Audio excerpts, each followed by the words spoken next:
The Surfing Violinist presents Francine and Helene, Surf Vlog 45. I was on location for the film job I discussed in the 45th Family Vlog when Francine began its approach, so I was out of commission for the hunt. But in between takes, I was incessantly checking every available surf cam in the swell window, frantically screen capping for evidence that the howling winds were in fact skunking every spot, so I could console myself that I wasn't missing that much. Well, it may have been the swell of the year up until that point. I wouldn't realize it until the pics and vids started trickling in from Mexico Beach, and then the Surfline story broke. I was hurting from that one.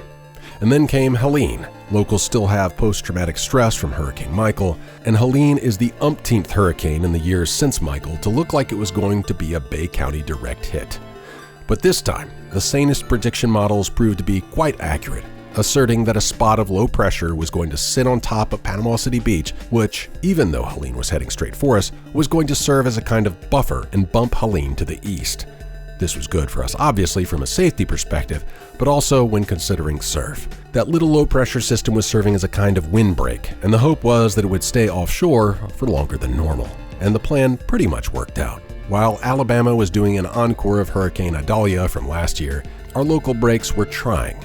There was a lot of double-up action and a lot of waves that just kept outrunning me. The current was a bit rough, and I unwisely kept trying to fight it, which tired me out pretty quickly. It's actually a bit worse than that. In prep for the storm, I had tried to get my paddle muscles reactivated after over 10 skipped days while I was working on the film. The first day back paddling was pure torture. I had been lofting a boom mic for the film, and I was thinking, I'm still getting a range of motion exercise hoisting this mic and holding it up. Well, paddling is very specific, and missing more than a week felt like starting over, like I had reset all the paddle stamina progress gained in 2024 with 1 week. But day 2 was a bit more manageable, and day 3, paddling was pretty good. On the day before Helene filled in, I tried to push it a bit too hard, feeling really good on an extended paddle with Mike Wynn, and really dug in for the last 100 yards or so. Well, that little sprint in conjunction with all that boom miking came back to bite me hard during the morning of the Helene swell. I started feeling very tense, almost cramping up, lower back and shoulders just cooked. I got a few waves but was pretty frustrated with my performance, so I took a break to recoup a bit before a second session. We tried a strike mission that ended up finding the spot, overcome by a pretty bad wind. I got worked, almost lost my GoPro. So Helene goes down as yet another case of less than stellar spot and session selection on my part. Standout performances on day 1 of Helene were the usual suspects, including Red, Warren, Rob, Joey, Roman, Tate, and there were plenty of gracious photographers on hand to document the experience, including Glenn Thaxton, Andrew Wardlow, and Chad Sims. Warren was on fire, finding not just open face, but actionable sections. All right, so yesterday, Hurricane Helene, day 1, how did it go at County Pier? I'd say it was pretty good. It had a little bit of a double up in front of it, but if you caught the backside of the second one, you could get a good one. Or if the double ups came all the way together, you could get a good one. So it's a lot better than worrying about a hurricane. I think you did all right. What was your favorite wave you got yesterday? Or top 3? A couple of barrels that felt all right. Right. Yeah. The one that you dropped in on me on?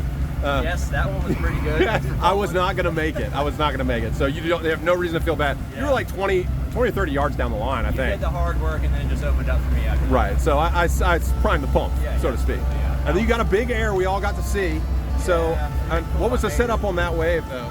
I don't even remember. I don't know. I can't remember. Yeah. A couple of pumps and a section that wasn't super barely, had like a little bit of white water. So I just bugged something silly up there. Who got a wave that you saw that looked pretty good?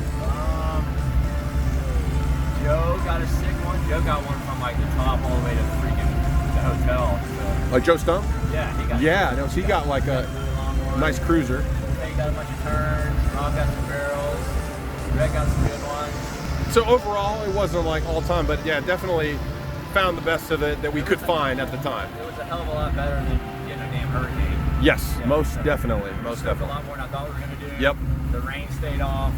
The weather app had us in a red blob all day, and we didn't get hardly any rain for the day. It's crazy. Day 2 was a blowout mess, but I had the morning off and I was looking for some kind of redemption, so I did a single drift session at County Pier, caught one wave right off the pier, and this was the first wave that actually let me feel the spark from the Inferno 72 I bought months ago from Joey on Facebook Marketplace. I drifted almost all the way to the condo before catching another wave, and that's when I really felt the potential of the board.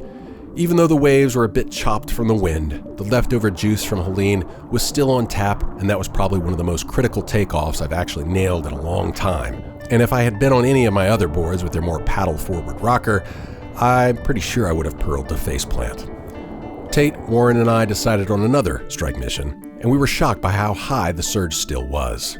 We weren't even close to the critical path, and yet the power of this surge was bordering on dangerous even here. It's a testament to Helene's devastation, which shocked so many inland. When I was growing up, we almost all had this idea that hurricanes were the most dangerous near the coast, which is nothing to shrug off, especially in low-lying coastal areas. But Michael, and now Helene, have made me realize just how dangerous these storms can be much further inland.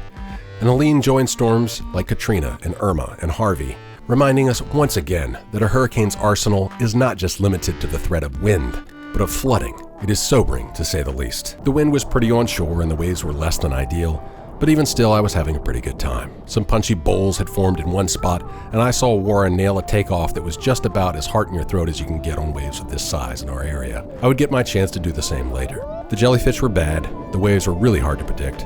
I had one break almost on me that showed a real face, so I decided to sit in that one spot and count waves until another one looked like it was going to break in the same spot. I think I counted to 50, maybe more.